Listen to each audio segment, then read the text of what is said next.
Frogman Friday.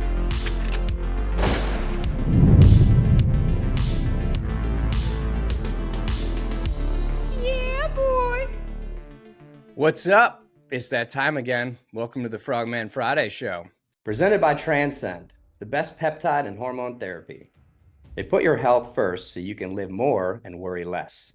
Go to transcendcompany.com/Birdman to begin your wellness transformation today. Today, our badass guest is Stuart Smith, aka Stu. He served 7.5 years as a Navy SEAL, exiting as a lieutenant. He founded Stu Smith Fitness in 1999 in Severna Park, Maryland. You can catch Stu Smith Fitness on all social media channels, and to take a deeper dive, go check out StuSmithFitness.com. Fast note, I'm beyond excited about this episode because he encompasses my two favorite things every Navy SEAL loves: SDVs, or SEAL delivery vehicles, and officers. Brother, welcome to the show. That's a good intro. Thank you.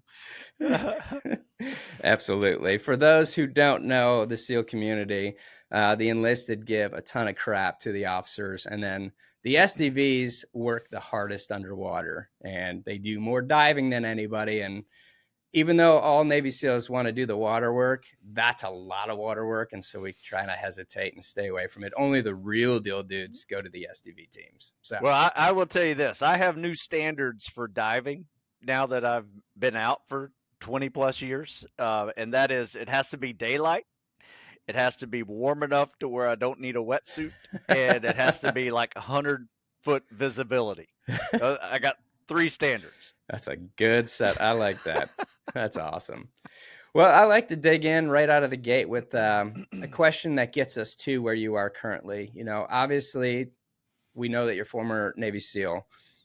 One thing that we always like to talk about is the transition period out of this community. You come from an elite community, and a lot of guys, no matter how smart or plan they have created or whatever they have going in life for the reason of getting out, some reason most guys seem to, it falls apart. It goes a different direction, and they have to really dig deep for a period of time. So what was your transition like out of special warfare? Well, you know, it's a different time. It was pre 9/11. So this was 99.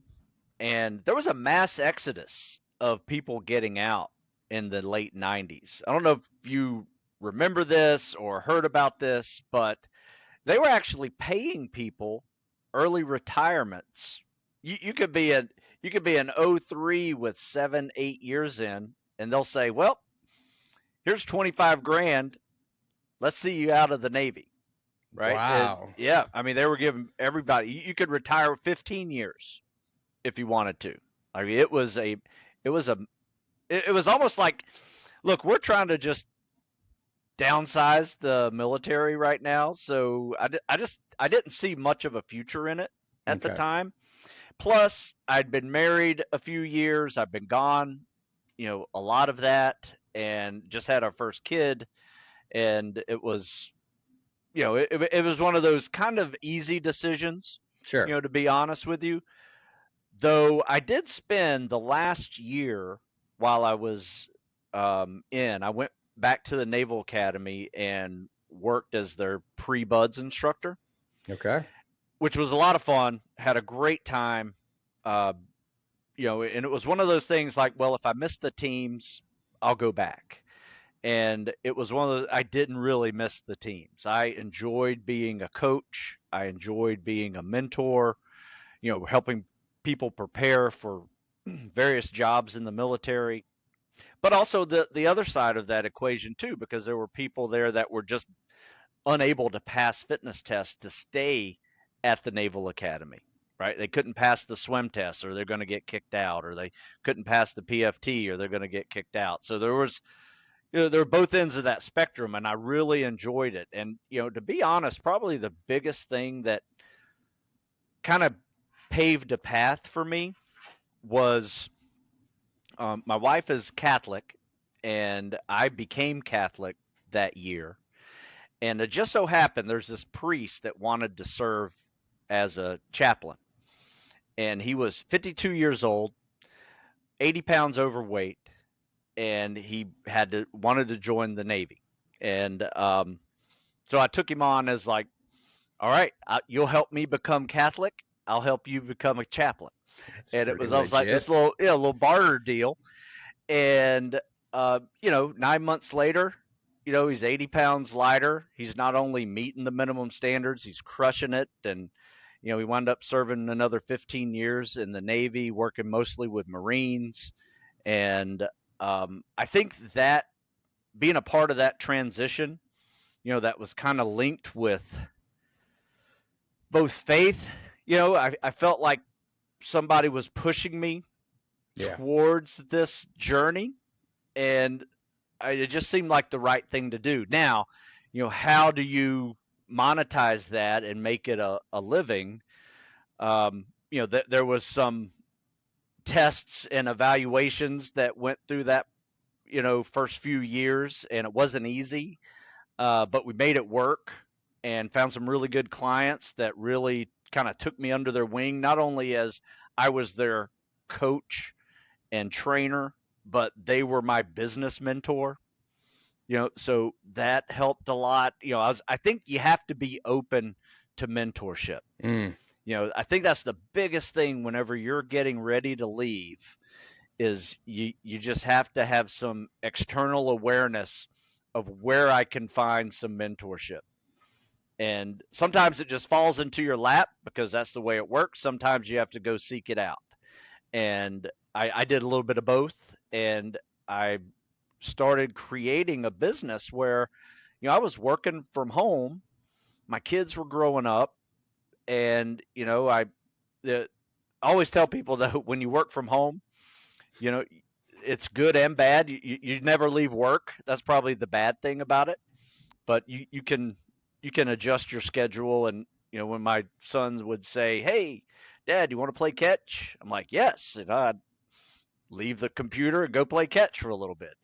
So I wouldn't change it for anything, in the world, that journey. But I don't want to sound like it was all perfect. I mean, it was a lot of figuring out, this is a lot of $10 an hour work that I have to do to get this foundation being laid. And then from there, I can start, making that a little bit better amount hourly rate that, is sustainable for a family. First off, I love hearing that. Very rarely do we get a nice, easy transition. Obviously, with any transition, you have to figure things out, and there's going to be some work to do. But it's nice to hear for a change that the transition was a lot smoother. And obviously, when you put family first, I remember a new guy telling me he was getting ready to go to Bud, so he wasn't even a new guy, and he asked me, he's like, "You got any final words for me before I ship off to Bud's?" And I said, "Yeah, what's your number one priority?" And he's like, "It's brotherhood." And I said, "Wrong. It's the family, because there's no point in fighting if you're not coming home to something. What are you fighting for? So where are you at there?" And so that was something that I think, as much as I was telling him that, I was also telling myself. Now, I stayed single for my career, so I didn't have a family, but then I think subconsciously I was telling myself, like, get your ass in gear, start getting a family going, find somebody, settle down, chill out, So, but I love that. And, for you, being able to pour your heart and soul into what you see there were some imperfections in the training curriculums, and when you said, I was being drawn to that. It was God bringing you to that, no question about it. And to hear that he lost his 80 pounds and then finished off a career, that's amazing. And that's a gold star of approval for the first one to carry on with many students. It's pretty awesome.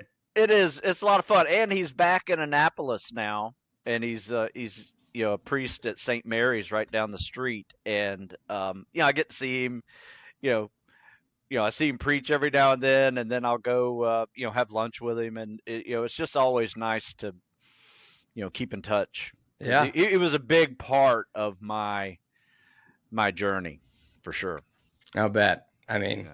We all know that person that led us in that big way, so that's awesome. So you start this fitness program because, I'm watching your stuff on Instagram, social media, and a lot of pool work. And it's just, for some reason, it haunts me because I remember the pool was my weakest area, and swimming in general. And for most, I would imagine it's such a hard workout. So let's talk about, before we get into the ingredients of it, you started this company. Would love to know why, and then what are you tailoring to? Well, it's a really good question because, originally I was kind of broadly focused on everything, right? Swimming and running and calisthenics and weights and I still am. I'm still trying to build the foundation of a tactical athlete of just being good at everything. You don't have to be great at any one thing. You just have to be good at everything. But after a few years, I realized most of the people that I was seeing that were preparing for jobs that required swimming and diving were non-swimming athletes that were good on land, strong, fast, could do whatever they wanted, but really sucked in the water. And and that's not not an uncommon thing. I would say a majority of us are like that. I was too. Yeah. So it was funny. Another friend of mine, I was at a conference and said, "Hey, I've been really checking out your swimming videos you're making. Those are really good." I was like, you can really break down the CSS, and I didn't even think about it. Like that's what I was doing. I didn't really think that I had something I'm best at coaching, if that makes sense. So I have now kind of grabbed on to that and said, if there's something I'm really good at doing is teaching a non-swimming athlete how to be a spec ops swimmer. Mm. Wow. Right? Now, let me just preface that with there's a big difference between spec ops swimmer and competitive swimmer. Right? I would probably classify swimming in this spectrum. Kids that play Marco Polo in the backyard of a swimming pool. Then there's spec ops swimmers. Then there's competitive swimmers, right? Sure. So we're somewhere in the middle of that. We're pretty decent. Now, yes, there's a lot of people who come from the competitive swimming world that come into spec ops and they do fine in the water, but what do they suck at? Swimming. Pretty much everything on land. Right? Actually, that's right. That's right. Right? Yes. Those swimmers come in and they just crush everything in the water. Like breaking records. Yep. But then, they can barely pass the timed runs. They're crushed under a log in a boat because they've been living in zero gravity all their career. Yep. And, gravity is a bitch. Yep. So, everybody has a weakness. That's one of the things I really like about coaching is assessing everybody's strengths and weaknesses because we all have them. And if you don't think you have them, just wait for the first week of buds and it will be exposed. That's right. Period. So I try to expose those before they go, make sure they're well understood. They are understood and that they need to focus on that weakness, maintain their strengths. Next thing you know, you're an above average candidate that can actually survive and get through and be durable enough to handle, the type of training that you're trying to go through. You're right. When I didn't swim growing up, and I showed up to boot camp and they were teaching us the side stroke, combat side stroke, and the breaststroke, and I was like, I'm toast. Like, this is, it's not like I didn't know that going into it, but still, I tried to work on that, but how do you perfect it on your own? You really don't, unless you truly, I couldn't see it. And so I got there and they were starting to teach us, and it's the longest evolution out of the running, the O course, and the swimming. It is 2 nautical mile swims every week. And then you got all kinds of other water work on top of that. And it's not like you're in, perfect fins and you got all the Gucci stuff, and it's cold water. Yeah. So I remember getting in the ocean the first time, in the Pacific Ocean, jumping in right when we arrived to Buds. Of course, we got to get wet, hit the drink, and got in. I got right back out. I'm like, holy shit, that's so cold. And I was like, this is not good. And yeah, if I would have had somebody like you to mentor, and that's the thing, like, I was very blessed where somebody mentored me on the O course to where I would fly through it. I was naturally a runner from growing up running and playing ice hockey. I just moved with my feet, but swimming was such an alien to me. And so, and you're right. It's, most people struggle with that above everything else, even if they're just like novice on most things.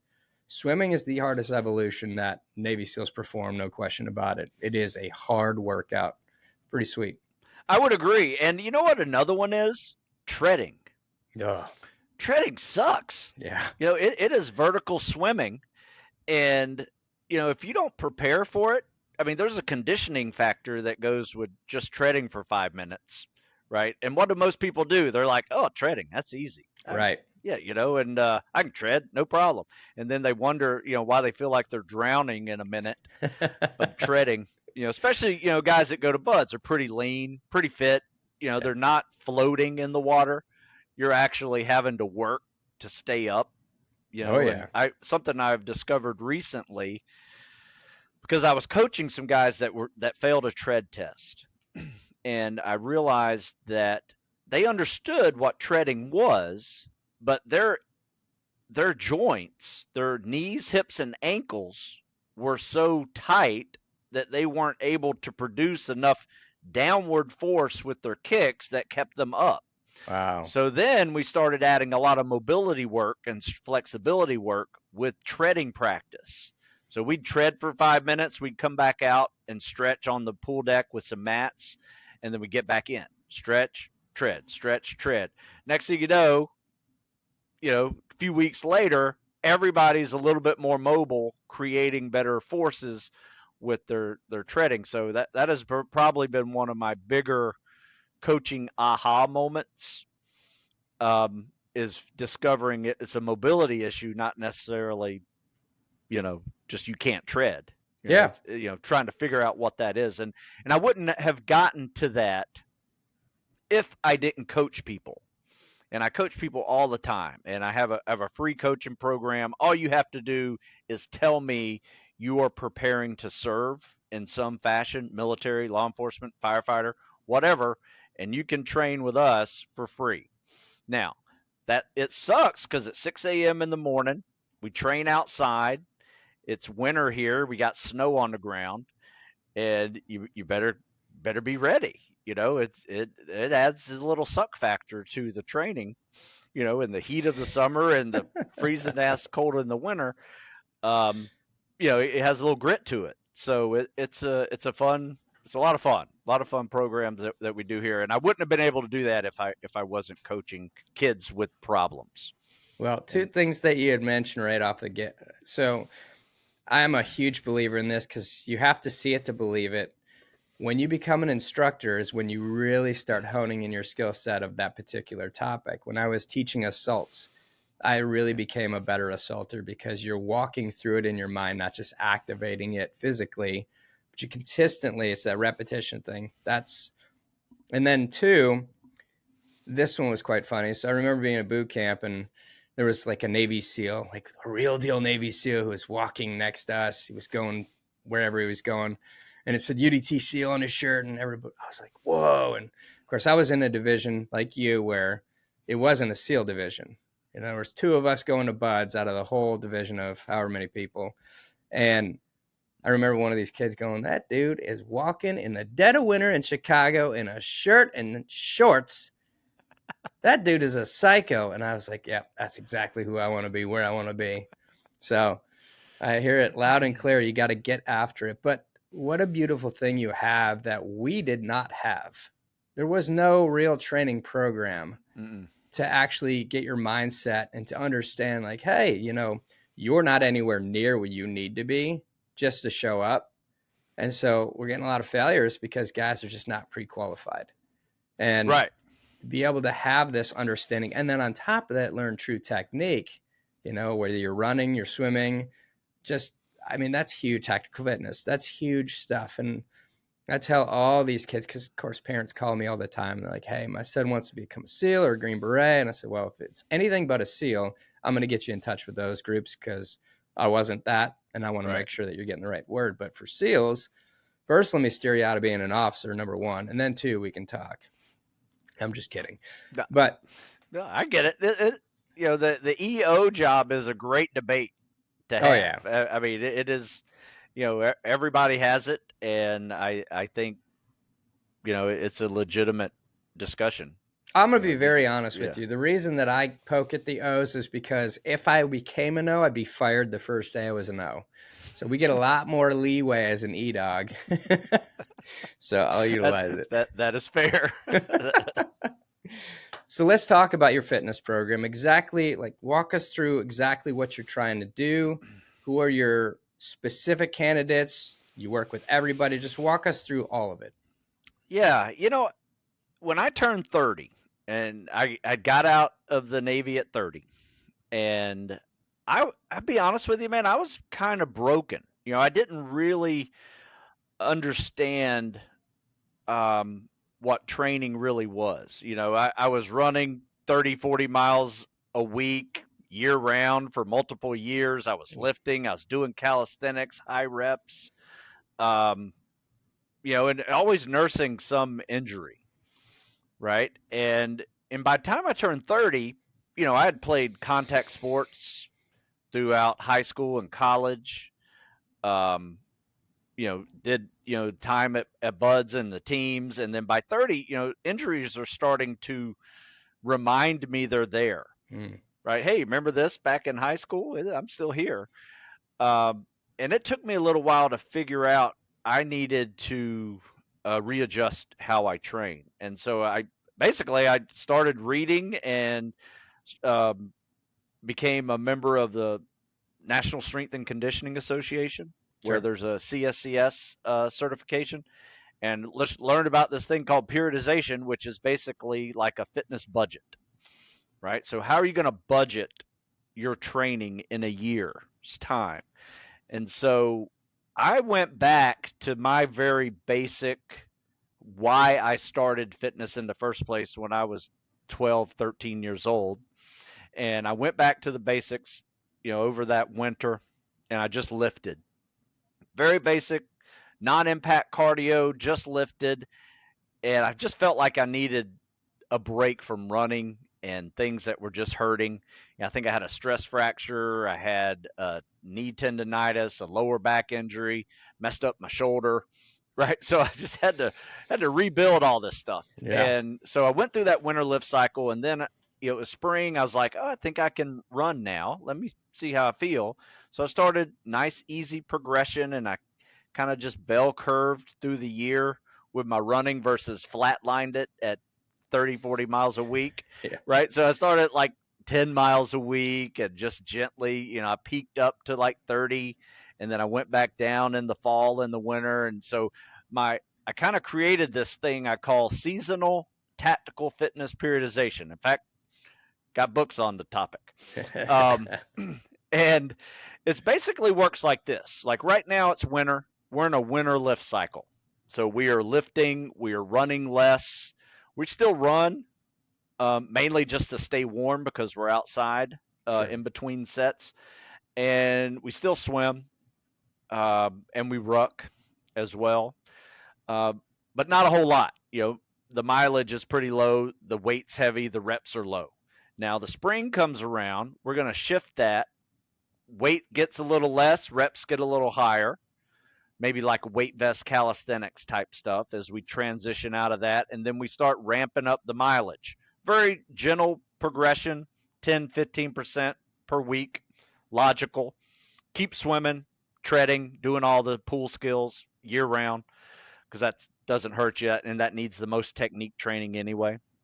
And then over the summer, we peak, high mileage, high reps, almost zero weight, but we're running a lot. And then we tailor it back down, almost reverse of the spring. We're doing the same thing in the fall, but we're decreasing the mileage, increasing the weight, decreasing the reps.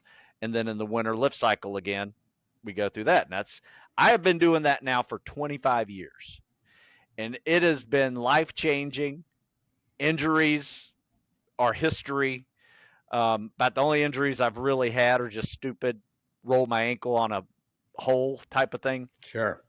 And so I've been doing it for myself, but also that's how I coach. It's a system versus a workout, right? And every year I kind of make alterations to it. Like everything is kind of evolved into, this is my year of 2015, this is my year of 2020, 2025, and it's just different workouts that I've created that year. And I have membership sites where people just can get those live while I'm testing them out, or typically, at the end of the year, I'll put them all together and I'll make, ebooks and books out of them and say, like this is my 2024 program. They got other ones that were back in, 2015 and 2018 that we do. And so it's basically everything I write about is just stuff that I have done. I have tested out. I have watched people succeed in it. I've watched people not succeed, and then we make changes and we try to figure out what happened there. One of my biggest lessons learned, we used to do something really kind of stupid, right? And it was like we would be swimming, but we'd have too many people in the pool.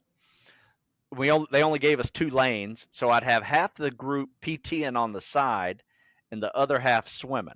Sure. So we'd swim for 200 yards, try to get out of there in like 3 minutes, and while the other group did 3 minutes of calisthenics on the pool deck. So we started doing burpees on the pool deck, on upper body days, and everybody to the person got some kind of weird turf toe, right? Because we're doing barefoot burpees on a concrete pool deck. Yeah. Right. And it's just like hyper flexing that toe. And sure enough, we took out barefoot burpees on the pool deck. Nobody had turf toe anymore. And, so even though there's some good things I learned, there's also some, things that I was like, ooh, I need to change that up, because we're getting these nagging injuries. So no, it's just been a lot of fun. The evolution of that system has really kind of helped me, grow not only as like optimal performance for that decade, but longevity to be able to still do this at a relatively high level for my age, and every now and then I get those little victories of a 55-year-old man beating an 18-year-old in something, and that's, that means a lot. Yes, to it does. Just by little victories, and ego, but it's also fun, and I can say, never let me be in front of you on this run again. Right. Yes. And just like, that's where you are going wrong right now. You let me beat you. Like, don't let me beat you ever again. Right. That's amazing though. I remember our commanding officer when I was going through BUD/S was Rick Smithers. He was, legend. And remember him. He would smoke 3/4 of the class on the runs. And as I got, obviously, when you're going through BUD/S, you can't really talk or discuss like, hey, can I talk to you real quick, sir? It's kind of, just like stay away from all the higher brass, stay away from every BUD/S instructor, period, until you like make it through. But in third phase, I ended up running and he called me out. He's like, hey, come on over here real quick. And it's like, yes, sir. And he's like, you ready to graduate? And I'm like, yeah, I'm super excited. And I said, let me ask you a question, sir. How are you able to beat 3/4 of the class? I mean, they say this is the top, less than probably 1% of the 1%. How are you able to beat? And he was getting close to 60 at the time. Yeah. Yeah. And he goes, well, your consistency is the key. You got to be consistent with your health and wellness. Number 2, I get more time to recover than you guys in BUD/S. I was like, check. But still, I mean, that's not even an excuse. Like when you're 60 years old, slamming 18-year-olds. Yeah. Amazing thing though for him, amazing thing for you. And hey, we should be super competitive in health and wellness. Like that is something that is a great competition form. So are you tailoring it to mostly people going into special warfare? Or are you really running the range? We do have quite a range. We have young high school kids that show up. A couple, might have done some sports in high school, but they're preparing for a police academy, or they're preparing for a service academy. Right? We just had a young woman the other, before the school year started, she was preparing for the Coast Guard Academy. right? And everything that we do is scalable Okay. in a way. In fact, we have another priest who is joining us, and he's 48, and he's trying to be a chaplain too. Wow. So yeah, so in fact, he only can make it on Saturdays because he's busy. But we are able to, just make small changes to it, whether that is, like we were doing deadlifts the other day, and I said, instead of doing the barbell deadlift, let's do kettlebell deadlifts, right? And we'll work on the form first, so it's just really commonsensical progressions that you take with everybody. One, to see where they are. We get some football players in here that can deadlift every plate that I bring, to the outdoor workout, and then there's people that, need to be doing this with kettlebells. Yeah. Right. So, yeah, but everybody's doing the same workout. We're all doing it together, and we're all pushing each other to be better. And I think that's a winning environment, no matter which level of the spectrum you're on. Okay. Interesting. Yeah. So everybody's physically there. This is not an online program. This is No. everybody in person to actually Yeah. lay it out. Okay. That's Yeah. amazing. Is there a Now I do have online programs as well, because not everybody can live in Severna Park, Maryland, and do these things with us. But there are people that make the move from out of state, find a job, and we have businesses out here that hire them because they know they're working with us, and take care of them.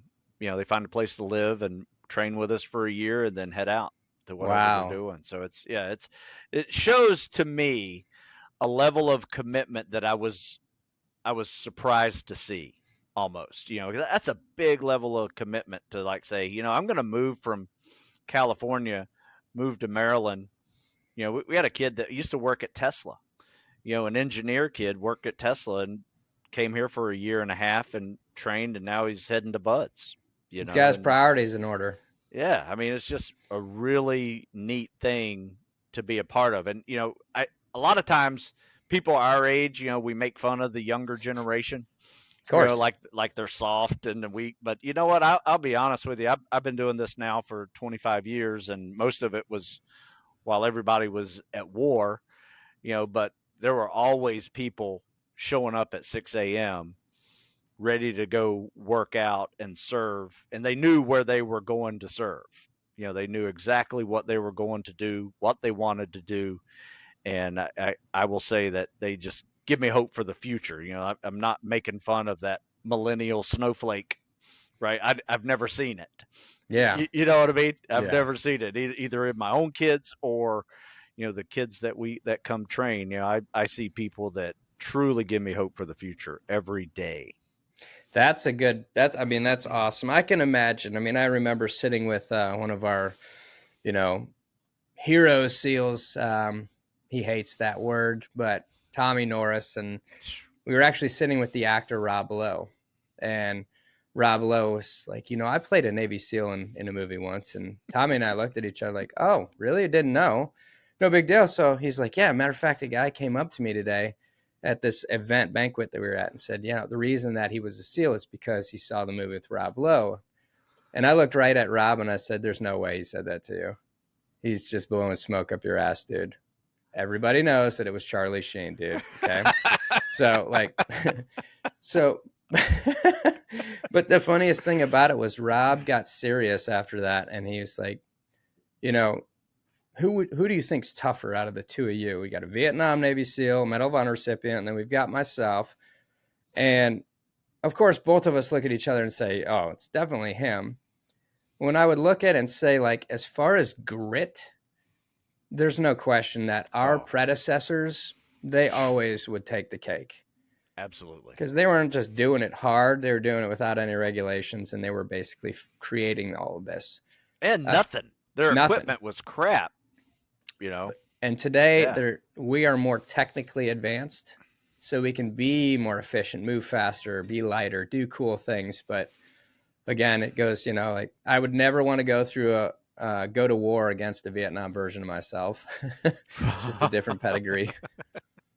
Yeah, those guys are tough, man. It was an honor to go through buds, and I'd say there were probably at least about 8 or 9 Vietnam vets still in when I was there. Wow. And a couple in our team when I showed up, there were a couple Vietnam vets still there, and it was just, those were the only guys that had combat action. Yeah. Right. There were a few others, that snuck into other places, and but those were the guys that were the guys that when they spoke, no one else did. You were just always listening, especially some of those warrant officers. Good Lord. Oh yeah. A warrant officer speaks and inspect war. You just stay quiet and be in receive mode. Talk to us a little bit more about your online stuff. Yeah, most of my online stuff is simply selling the products that I write. Okay. Books and ebooks, though I do have an online coaching program as well, where most of those people are just overweight 50-plus-year-olds that, need a little bit of accountability. Sure. So I provide that. And the way I do it is I create weekly workouts for them. So it's a 12-week plan, but I give it to them 1 week at a time. And it's not a template. And I usually work with their time per day, days per week, their goals, their current fitness levels, their equipment, their facilities, and I try to understand what they're going through to help them fit fitness into their schedule. Because everybody's got a busy life, and now we're just trying to build some good habits. Yeah. And create a fitness habit that can take you for the rest of your life. And so, yeah, I have some young people on that program too, but I'd say the majority of them are just older folks that just need some accountability coaching. So accountability is everything. Yeah. And then being able to have a company, and that's a lot of work for you to be able to actually put these workouts together for these individuals, because everybody's at a different area, right? Or is it are they operating the same? No, it's different workouts. Some every now and then I'll get somebody that's like both want to be FBI agents, and they might be different fitness levels, so there may be a template that I will go with that week that's for the FBI group, right? Or the the folks that are 50 plus that can't run, right? And they're doing non-impact cardio activity, for it, or the guys that just want to lift and be strong. I got all types. I got triathletes, and one of my biggest groups is airline pilots. Really kind of interesting because the airline pilots, I'm making workouts for them, and they're working out in 3 different cities a week sometimes, right? That makes sense. And they stay at the same hotels. They know what's there, but everything changes. Like one place where they stay doesn't have any gym equipment. One place does, and then the other 2 are at his house, right? And we're able to create that according to his schedule, and try to help him fit it in there a little better, so he doesn't have to go in and wonder what he's going to do for the day. It's already there, and at the end of the week, I'm going to be texting, calling, emailing, saying, "Hey, how'd it go? Let me know." And then, their feedback helps me write the next week's plan. And it's usually, once they kind of get into the habit, the feedback is largely, how they scored on some of the events and how their schedule looks the following week. After that, it's kind of, just, figure it out, each week on a steady progression. And, I got old guys, 70-plus-year-old guys that are still competing in like Spartan races, and just doing fun stuff, and I'm like, man, you give me hope for my 60s and my 70s. Yes. So, all types. That's awesome. Well, I know a little bit about it. Just my wife's, she has been in health and wellness since she got out of dancing, and she has to create these curriculums. And there's nothing cookie cutter about health and wellness. Like it has to be personalized to each individual. And Absolutely. that's just like diet. Yeah. Diet too. That's right. My biggest nemesis, because when the others start to really get grooving with your workouts, you realize that your diet is going to thrust you into the betterment of yourself much faster than you could work out the same way hard both ways, eating like crap and eating well, and you're going to see a massive progression with eating well. It's the number one, I think. Yeah, I would say the biggest problem most of my folks have is portion control. Yeah, Like, we get them to eat well, but we still eat too much. sure. Like, you have a steak and some chicken and some vegetables, but, oh, there's leftover steak. Let me eat that other steak. Let me eat that extra chicken, right? It's just portion control. And something I have learned probably in the last 10 years is, one, you can't outwork your bad diet. I mean, especially when you're over 40, you can't. But the other one is, it's amazing how much food we don't need. Yeah. I mean, if our country could just eat half of what they eat now, they'd still be alive and able to move. And it eventually, whenever you start limiting your food, you make better food choices. Right. Right. That's exactly right. An unlimited, thing in our kitchens, in our restaurants. It just, if you limit the portions, you make better food choices. The biggest fear, one of the biggest fears that I have is when my wife sends me to the grocery store and asks for something that I don't know what it is, because now I'm on a hunt and there's like 50 million of everything. And you're right. It's just, there's too much. The Japanese have this really cool thing where they eat 80% full. They get their bellies to 80% full, and that way they continue on. So they eat smaller portions, and it's brilliant. It's the smart way to do things. Now, if you're training, there's a different curriculum. You need to really feed your body, part of your recovery. Absolutely. But for a standard day, I mean, yeah, you got to put the work in. But that's what the beauty of you comes in, is that you have accountability, because there's nothing like getting a call from the coach at the end of the week. You shouldn't be getting a call from your coach. You should be sending the information to your coach, and everything runs smooth. You getting a call, you're messing up. I know how that goes. That is awesome. What can people do that are listening? How can we get behind you? What can we help you with? What do we need to know that we don't know? Well, that's a good question, because I'm doing pretty well. I really enjoy what I do. If you're thinking about, you want to help out a younger generation with preparing to serve in some way, I have found a lot of veterans kind of miss, the camaraderie of just group PT. Yeah. And you don't have to be a PT instructor, physiologist to go out here and do some of this stuff. Yeah, you need some guidelines, and I can help you with that. But I'm always looking for people to help volunteer, because that's what I do. I just volunteer to coach people. Basically, I turn my workouts into coaching sessions for others.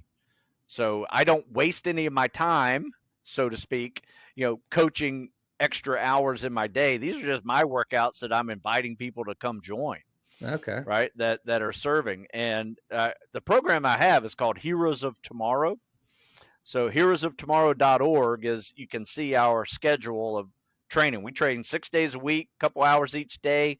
We even do a second workout for swimming later in the day. So probably about 3 hours in a day I'm spending coaching, and on a volunteer level, group coaching. And it gives me ideas to write about. It gives me ideas. If I'm going to write about coaching and training, I should be coaching and training. So that is it. Everybody wins, right? Yeah. I win, they win. Everybody kind of gets fulfilled from it in some way. But I'm always looking for people to volunteer. And if you notice on that Heroes of Tomorrow page, there are cities with names next to those I have found volunteers over the years that actually want to help out. And so if you're thinking like you may want to do that, and we've had several frogmen help out over the years as well. Got a couple right now that still do it, but most of them are just trainers that want to help out people who want to serve before they go. Like while they're in the delayed entry program, their gym offers, free membership for delayed entry, program kids. And now they have access to these coaches that can, help them with workouts and stuff. So that's what I'm trying to mostly just have people understand there are people out there ready to help you, whether it's in your city or one close to you. And they find that. So if you're interested in expanding that group of, volunteer coaches, I'm always willing to send you what I do so you get access to our workouts that we're doing. And you can use them as a template, or you can make up your own. It's kind of up to you. You can do it 1 or 2 times a week, or you can do it as many times as we do. It's whatever you feel like. So that's where, if you wanted to help out, that's how I would do it. And I used to be a nonprofit organization where people could donate and do that. But, be honest with you, I just became under this umbrella of our local community center. Mm-hmm. Now I'm part of their nonprofit center. Okay. Because I wound up having to pay lawyers and accountants more money than I was doing for the nonprofit. And it was just kind of a pain in the ass. And I was just like, you know what? The community center loved what we were doing here in Severna Park. And they said, just be part of our program. So what we do now is we do fundraisers for that community center because they let us swim for free. They let us use the weight room. Oh, wow. Yeah. And it's a really cool thing. The Severna Park Community Center, they're a nonprofit. If you want to donate to Heroes of Tomorrow through that way, that's another way that they benefit. We benefit as well. So, yeah, there's a bunch of different ways you can help out, or you can just go to the website and buy a book, because you buy a book and then, those help me, you downloading a book or buying a book, that kind of frees me up to go train people for free. So, well, the knowledge is all inside the book, and which is super in the books. And so that's awesome. Okay. So people can go online, StuSmithFitness.com, and they can purchase your books. They can check out what you have as far as training for that week live. Yeah. There's also an online program for those who don't live near you. And you're also looking for people who want to take what your teachings are and run that fitness world, or that program that you've created in their sector, their city, their area. Yeah. Wow. If they want to give back a little bit, it's a great way to do it. And I have found many veterans that are kind of lost, kind of missing. Because I remember the hardest thing for me when I got out was not having that buddy that, hey, I'll be there at 6:00. I'll meet you there at 6. And they're there 10 minutes early, ready to go, whatever you were going to go do, whether it was go out to eat or it was go work out or do whatever. They showed up and they were there, and I remember coming home one night, and I was a little disappointed because the guy I was supposed to meet, never showed up. And I was like, man, this sucks. Yeah. And so anyway, I just made my world a little tighter, and, started creating the world around it, where now, we have these times and set times to work out and train. And if you want to take advantage of it, come join us. The biggest key, I remember when I was in boot camp, and, obviously back then you had to actually test for it in boot camp. You do the PRT or the SPRT, and then you had to do like a physical, you had to do the academic, you had an oral review, and then I think there was a psych eval. But I remember after I had done my tests, I remember the dive motivators were like, all right, so we trained 2 hours earlier than everybody else in boot camp.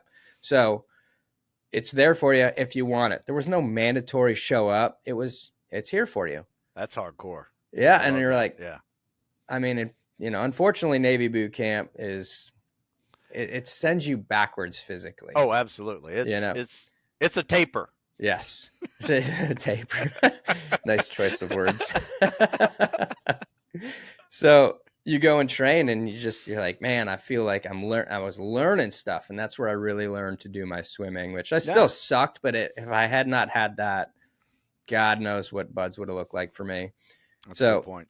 And it's so important. I mean, if you're serious about doing anything that takes any kind of requirement, wearing a uniform, you're going to serve your country, military, first responder, law enforcement, any of that stuff, you've got to have some building blocks, some foundational stuff. So start it now. Don't wait till you try to become that because you're already behind the curve.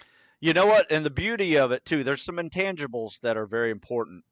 You know, when you find a group of people that are all preparing to serve, you now find a group of people where nobody says, why do you want to go join the military? Why don't you go get a real job? You know, nobody in our group says that, but everybody in that group's life has told them that. Yeah. You know what I mean? And they just wanted to get away, and then they find their group, and that group becomes their social group. Next thing you know, they're taking care of each other, you know, and making sure they're not doing stupid stuff. And it's just, you know, you find your people, right? And that is probably one of the biggest intangibles that I see with what we do here, and it's something I'm just so honored to be a part of. It's amazing. Any idea on how many men you have sent to buds into special ops and out into the world of service? You know, that's a really good question. I wish I had a better answer for you. But, you know, we probably send at least 50 to 75 a year. Wow. To various jobs, not all SEALs, but a good majority of those are SEALs and Special Forces and Marines. But that's more important. We got PJs. Yeah, we got PJs and SWAT team. We got local police officers that join us that want to be SWAT team dudes. And it's just, it's every like cycle is special. You know, there's always a different face there, but they're all the same people. That's cool. Yeah. Wow. You've built into the community that you had, that you have never lost, but now you've built that in this million, which is very difficult to model and mimic outside of the SEAL teams. True. Something that we always try to chase. So you've now got that, which is probably the closest thing I've heard to it.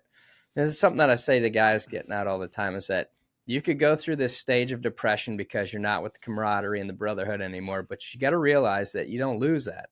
It's still there for the taking anytime you want. You are still part of the community, still part of the brotherhood. You're just not wearing that uniform today. Yeah. And really, when it comes down to it, did we really love wearing our uniforms? Now, officers do, okay? Because y'all have good I mean, you got sexy uniforms. Now we have those Cracker Jacks. It's quite embarrassing. I would still rather be in camis. No doubt. No question. Yeah. No question. But no, you know, nobody wants to wear the uniforms particularly. You know, it's just like, let's rock and roll in civvy clothes, are nice and easy, hanging out with the guys. And when I realized that I could hang out with the guys anytime I wanted, I go back to San Diego, visit the guys. Yeah. It lights me up. And it's like, if I have that a couple times a year, we're looking real good. So yeah. And there's a high afterwards. Oh, have you noticed the high? Like for the next week, it's just, you're on a high from, you know, being with the buddies. Oh, my wife lets me know.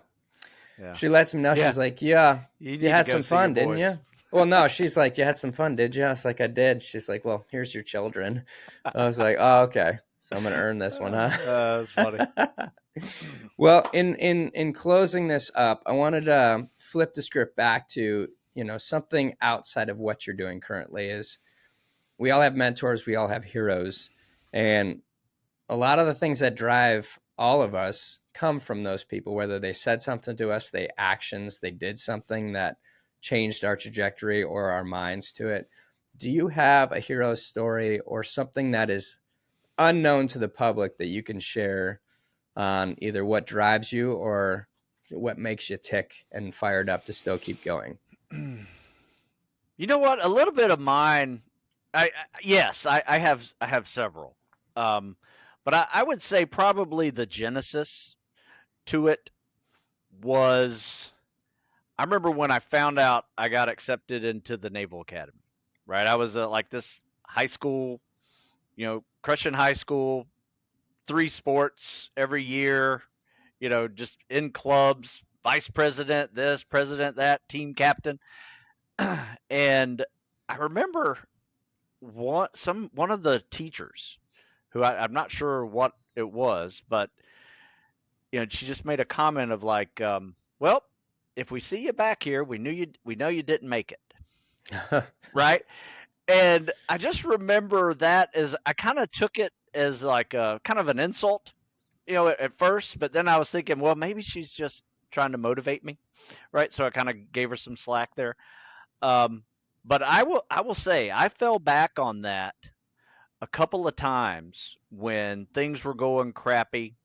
My original plan was to go to Naval Academy, play football, become a pilot, and just crush things. And I didn't make the football team. I failed my first fitness test, and I was failing out academically. Wow. By the end of my first semester, and I didn't become a pilot. Long story short, I found some really good mentors that were both officers, chiefs. There was a master chief that was incredible, and just folks that, and midshipmen too, senior midshipmen. Folks that are kind of doing things that I'm like, okay, well, he's kind of seeing it to believe it type of thing. Like I can see him doing this. I need to do that, right? I need to figure out how to get through this place because I spent my whole life trying to get to it and never prepared myself to get through it. Which is probably a big problem that I've seen with young men and women who are preparing to serve. They do everything they can to crush that fitness test, and then they don't do anything to get through the training that's following the fitness test. Yeah. And that was me. And luckily I had 4 years to figure it out at the academy and wound up, becoming, going to my first SEAL PT, fall in love with it, got crushed. I came in last on a couple of things, just horrible. I was a freshman, but the sophomores and the juniors that were in front of me said, hey, here, come join us for our PTs. These will be a little bit easier for you. And I learned how to do more workouts and learned how to see what they were doing and eat what they were eating. And, so it was just an evolution of just watching people that were better than me and smarter than me. And, realizing that if I wanted to be in the same room with these people, I needed to up my game. And I would say, that along with I can't go back because that teacher will see me failing, was kind of like what really pushed me to just keep on going, and even when it sucked. Thank you for sharing that. It's funny how similar the stories are. So for me, I was failing every subject in school and I just didn't care. Come from Michigan. It's an industrial area that I grew up in. I was in Detroit and then I moved to the suburbs of Detroit, but it was my sophomore to junior year of high school where Marine in Vietnam was my teacher, and he talked about the Navy SEALs and made it sound like, he said, there's only one thing better in the Marine Corps, and that's U.S. Navy SEALs. And of course, that's all he talked about was the Corps. So I turned my head and I listened to him, and he made it sound so awesome. So I stayed for class, and Mr. Barnes, this is exactly what I want to do. And he laughed at me in the face. He's just like, dude, you're not even passing my class, and it's an elective. How the hell are you going to pass SEAL training? I don't know. And he brought a Reader's Digest magazine that next day that was sitting on my desk, and I opened it up, and it was The Making of an American Warrior, Marine who got out, wanted to become a SEAL. It told me everything I needed to know about SEAL training. Like, you have an honorable Marine, gets out, goes into the Navy to see if he had what it takes to survive SEAL training. This is tough. This is serious. Wow, this might be something that I really need to get behind because I'm very interested. And again, to me, it was telling my teacher and telling my parents that I didn't fail because that's all I had done for so long. So, yeah, I mean, you don't just show up to BUDS or any special operations course and just make it through because there's something driving you hardcore to get it. No question about it. I would agree with that. And and I've seen some of the people who don't make it Yeah. are some of those that have never failed in their life. There you go. Right? Because what's going to happen your first week of buds? You're going to fail something. That's right. I mean, that's just how it is. I was used to it. I was like, oh, okay, it was just another day. Yeah. Yeah. Home. This is my environment. Room inspections. Oh, yeah. Oh, yeah. Fail. Yeah. I just expected to be wet and sandy. Always. If you expected to be wet and sandy, if you stayed dry the handful of days that I stood dry at 6 months of buds, yeah, that was a little victory. Yeah. Yeah. The victory was staying, like being able to show up the next day and stay there and knowing that, wow, these guys aren't making me quit. Yeah. Like this is really on me. Like I'm the one who's going to end it for me or I'm going to succeed. Yeah. So that was a real eye-opening. But hey, I appreciate you as a brother for giving me your time and sharing with what you're doing. But more so, I appreciate what you're doing for the next generation because they have to be guided and led, and we have to make them better than we were. That's a massive thing that is should be our dedication to Naval Special Warfare and all the other communities that serve, is how do we take these younger pups who are motivated and make them better than us right from the get-go so that they can have an incredible career. And that's exactly what you're doing. So I applaud you on that. Thank you. And I'm going to go check your stuff out online and see what I can do because my wife told me that I needed to get my ass in gear this year. And I'm not fat, but I definitely could be better. And so I'm going to go check it out. And yeah, I just appreciate you, brother. You bet. Thank you. I'm so excited to be on Frogman Friday. It's I love it. It's a great name for a podcast. Congrats on everything you're doing, because it's not easy, to come up with different great nonprofits and things that are helping the community and take it to the level you have. So, congratulations and thank you. Thank you, brother. Well, you know the deal. You go into any type of service. When you get done with that service, you're not going to find your true self again until you get back into some kind of service. And a buddy of mine was telling me, who you know very well, he was saying you'll make more. His mentor told him, which maybe it was you, maybe it wasn't, but said you will make more impact from the community you just came from outside of it than inside of it.